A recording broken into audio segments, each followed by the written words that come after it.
তো গাইস এইটা আমাদের নুডলস। আরে এই দেখেন গাইস, এটাকে বের করতে পারছি না, এই যে একটু বের হয়েছে এখনই দেখেন।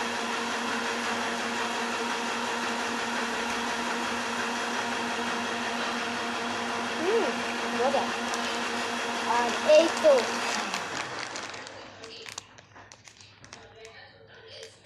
এই যে এগুলা হচ্ছে সবজি, বুঝছেন, এগুলো সবজি।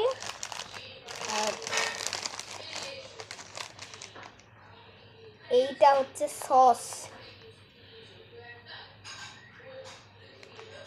ও ভাই, আমার তো ভিতরে ফাটতেছে, এই সস খেয়ে আমার কি হবে কি জানি। তো গাইস এখন হচ্ছে রান্না করার পালা, আমি এখন রান্না করতে যাব আর এই সবজিটাও দিব। বাই, আমি রান্না করে নিয়ে আসি।